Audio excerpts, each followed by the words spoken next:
echoes from 1965. We hear echoes from 1955. And increasingly, we even hear echoes from 1945.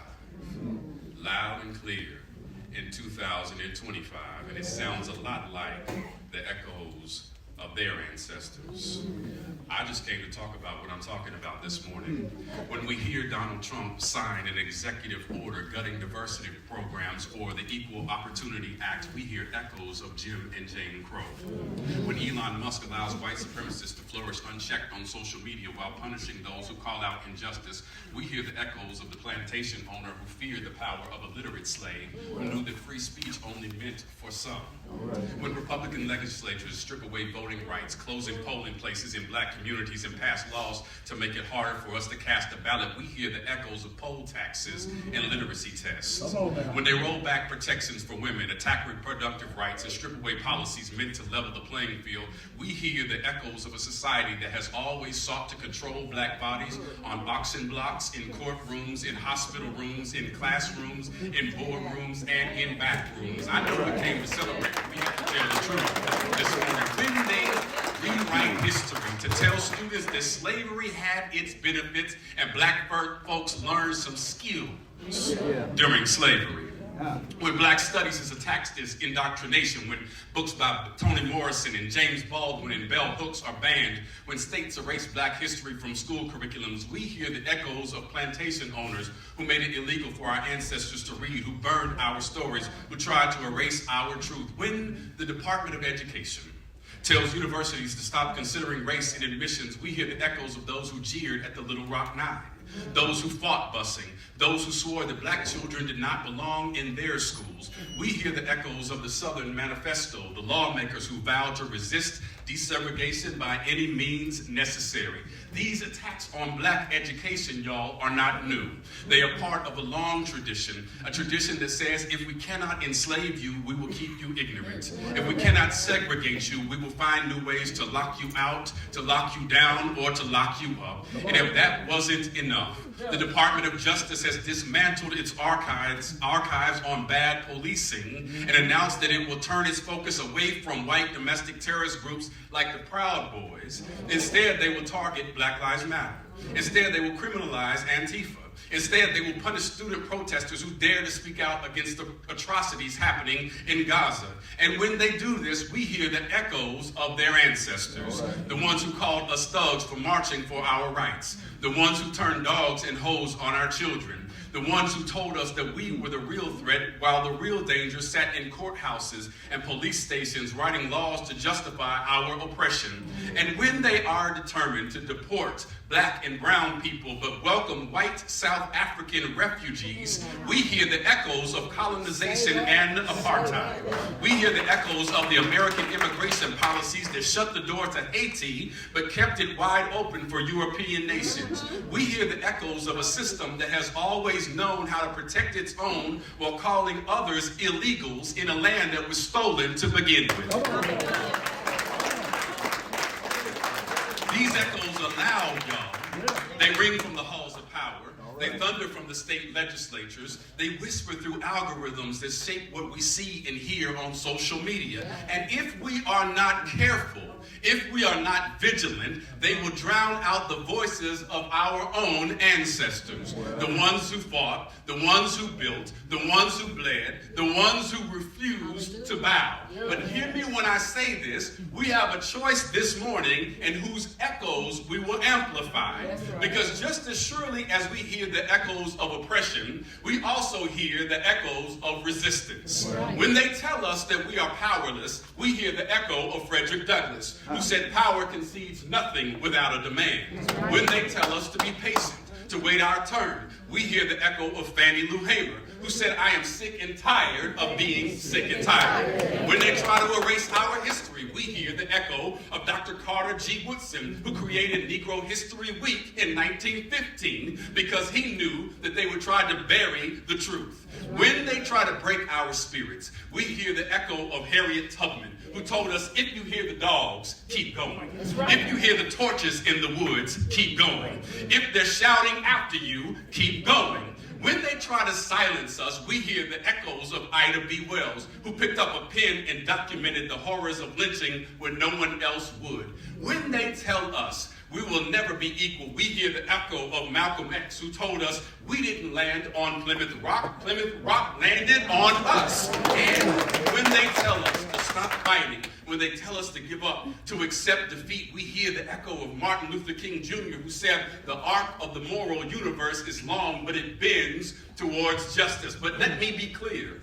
That arc does not bend on its own. It bends because of the pressure of those of us who refuse to stop fighting, those of us who refuse to stop marching, those of us who refuse to stop resisting, those of us who say, I ain't gonna let nobody turn me around. And so the question before us today is this: whose echoes will we allow to shape our future?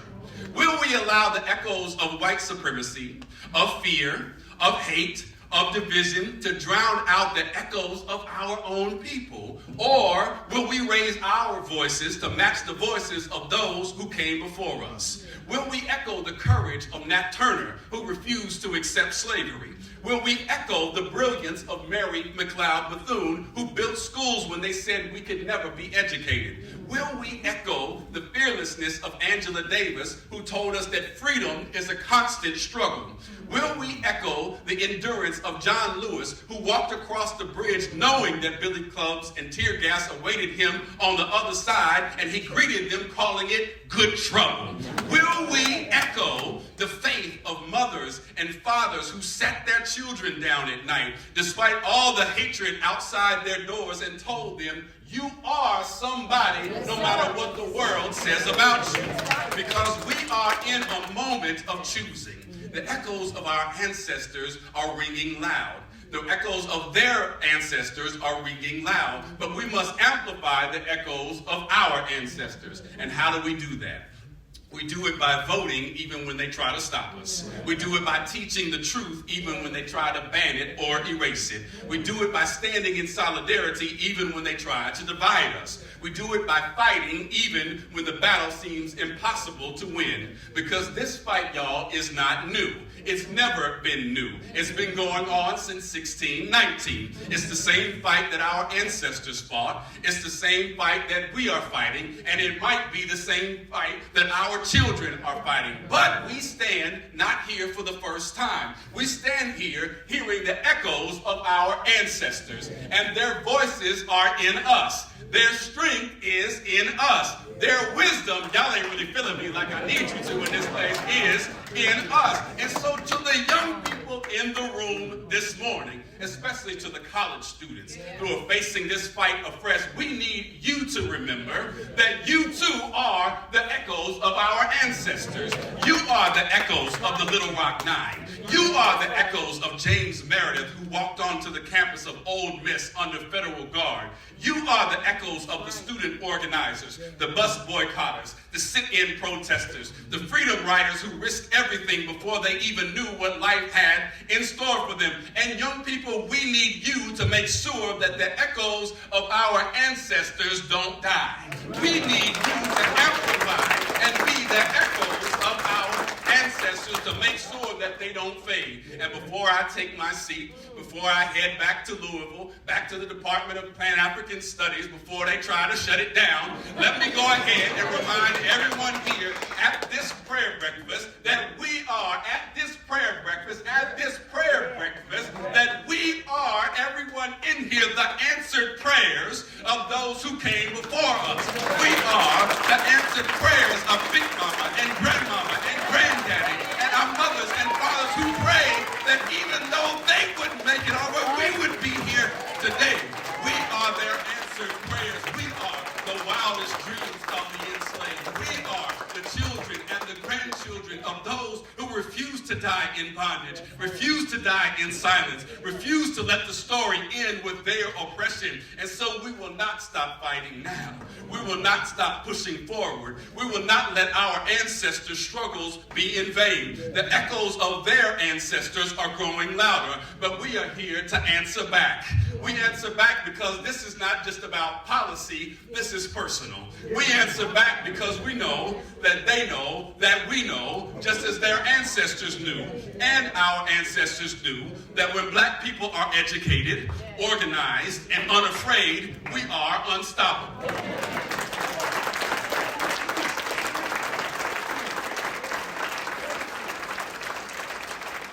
I'll close with this story. Several years ago, I was invited to speak at Harvard University at the School of Divinity for a conference. I was just a little country boy from Danville, Kentucky. Grew up and went to school in Frankfort, Kentucky, went to public schools, and here I was headed to Harvard. And you walk on to Harvard's campus, and the very architecture is all about echoes of their ancestors. Yeah. But I went to a poetry reading the night before the conference began that was being held by the Black Student Union. And the black students at Harvard were there, gathered together, and they were reading poetry, but there was a group of students who were singing. It was echoes of an old spiritual that they had revised to make new for their own times. And I heard them singing the words over and over again. Now, I don't sing, especially won't even try after our sister over here has just flamed the mic. But they were singing these words. Ancestors watching. I know they're watching. Ancestors watching. I know. Ancestors watching. I know they're watching. Ancestors watching. I know. And I remember the power of that moment. Ancestors watching. I know they're watching. The way those words filled the space. The way they carried the weight of history. Ancestors watching. I know. The students told me that they sang that song at protest for racial justice. They told me that they sang that song at vigils. They told me that they sang that song at moments when they needed to draw on strength of those who came before them. They sang ancestors watching. I know they're watching. Ancestors watching. I know. And y'all, if there was ever a moment for us to remember that truth, it is now. Because our ancestors are watching. Not as passive observers, not as distant memories, but as witnesses. This is a church thing. I think the Bible calls it a great cloud of witnesses.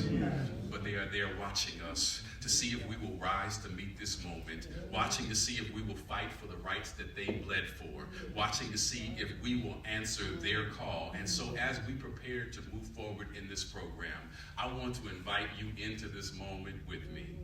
I understand that the KSU choir will be singing after I speak, and some people have already sang before I speak, and so I want to invite them and all of y'all to sing this with me, because I told y'all I don't sing. But I need y'all to sing this with me, because I need that spirit in the room. If y'all wouldn't mind singing this with me. Ancestors watching.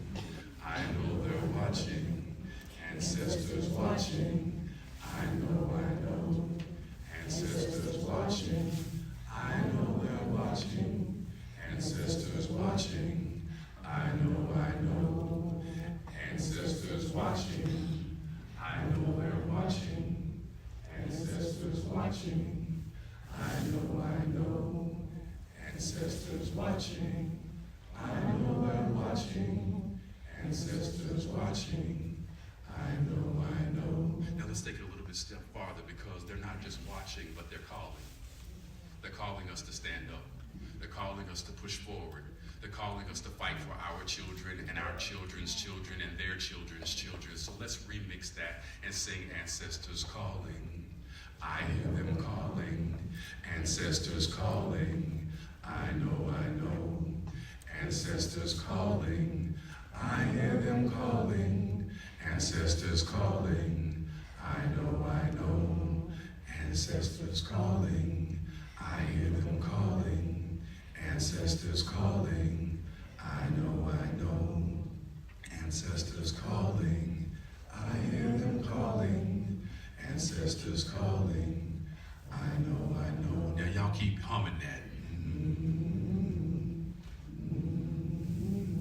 And while y'all humming, and just keep humming, we hum it together, not just as a song, but as a commitment to make sure that the echoes of our ancestors never fade, a commitment to fight, a commitment to build, a commitment to dream, a commitment to demand a better world, the one that we are living in right now, not just for us, but for our children and their children and their children's children. And if we do this right, if we carry this work forward, then one day, in some future prayer breakfast, when the next generation is listening for echoes of their ancestors, they will hear echoes of us.